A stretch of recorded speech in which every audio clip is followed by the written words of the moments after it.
सगळीकडे आणि बजातून आल्यानंतर याच्या त्याच्या गोष्टी करायच्या तुम्ही आणि सगळे सारखे तो एकालाच नाही म्हणत सगळे सारखेच आहे गोष्टी पण त्या गोष्टी करायच्या नाही कारण की निंदा केल्यासारखं ते आपण भजनात एवढं हरिभजन करतो 2 तास दुसऱ्याच्या घरी भजन कीर्तन करतो आणि मग याची चुकली त्याच्याजवळ त्याची चुकली त्याच्याजवळ सांगतो सगळं काय होतं ते पुण्य चाललं जाते आपण जे 2 तास भजन केलं होतं ते श्रवण भजन तुमचं व्यर्थ जाते आणि आता सगळेजण इथे बसले आहे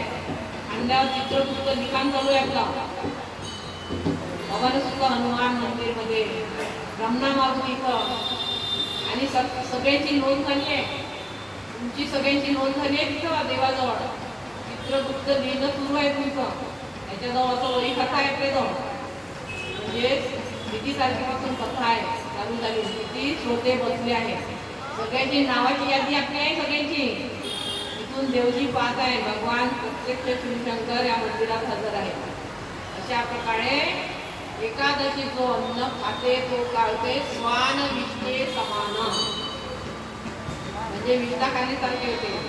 आणि एकादशी केल्यानंतर हरिकीर्तन करायचं भजन करायचं कीर्तन करायचं म्हणजे भजन नाही कुठं नसतात आपल्याच घरी नामस्मरण करायचं आणि तो एकादशीच्या दिवशी काय करतो पान खातो तांबू जरी एकादशी नाही केली तर विडा भक्षण केला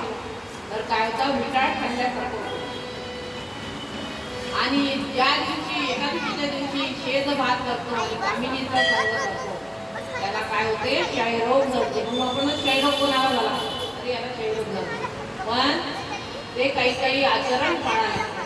त्याच्यामुळं माझा होणार नाही आणि सर्वांनी प्राणायामाचं महत्त्व सुद्धा उद्या सांगणार आहे सर्वांनी प्राणायाम करायचं प्राणायाम केल्याने आपलं आयुष्य वाढते ऋषीमुनीने तप केलं ना तप केलं तेव्हा त्यांचं आयुष्य वाढलं ना चांगदेव महाराज 1400 वर्ष तपश्चर्या केली आणि योगाच्या सामर्थ्याने त्यांनी जीवन आपलं शेज मार्ग करते विलास कामिनीचा संग दया जोडे क्षय रोग आपण नवे हरिकथा म्हणजे हरिकथा कीर्तन करायचे एकादशीच्या आणि का त्याची त्याच्यातून पाप नाही होणार आणि विश्वास सुद्धा त्याला मदत करेल अशा प्रकारे मग यमदूताला काय जाप देणार तुम्ही एकादशीच्या म्हणजे सोमवार आणि एकादशी करायचं 15 दिवसा एक एकादशी येते काय होती 15 दिवसांमधून एक एकादशी येते रोज चालत असतं त्या दिवशी जर फरक आले तर दुकानाचा विकार पण सुंदर होईल डाळिंब खा केळ खा जे जे फळ आहे तसे खा आणि आपला आहार तो जन्म आणि एकादशी करा 15 दिवसा एक एकादशी कारण करती मला चाला काय तुझा जीव जातो जीव जाते का आपला पार्वतीमध्ये तपश्चर्या केली ना एका पायावर शंकरजीला प्रसन्न करासाठी पान सुद्धा नाही खाल्लं फळ सुद्धा खाल्लं नाही आणि भगवानाला प्रसन्न करण्यासाठी तेव्हा शंकरजी भगवान प्रसन्न झाले पार्वतीला काय तुझा जीव जातो फराळाच्या मिसळे खा फराळ खा पण फराळाच्या मिसळे करा आणि हरिकथा करा काय तुला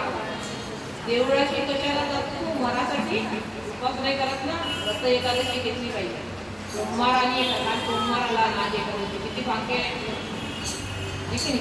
म्हणून एकादशी करा मग ते कोण म्हणते तुकाराम महाराज म्हणते तुकाराम महाराजांनी सांगितलं तुकाराम महाराज विष्णूचा अवतार आहे तुकाराम महाराज म्हणजे एवढा तू सुखमाल झाला का काय तुझा जीव जातो का म्हणून एकादशी व्रत केले पाहिजे पौर्णिमे आता आजची एकादशी कोणती आहे श्रावण महिन्याची अजय एकादशी आहे आता अजय एकादशीचं मी थोडं काय सांगणार आहे ते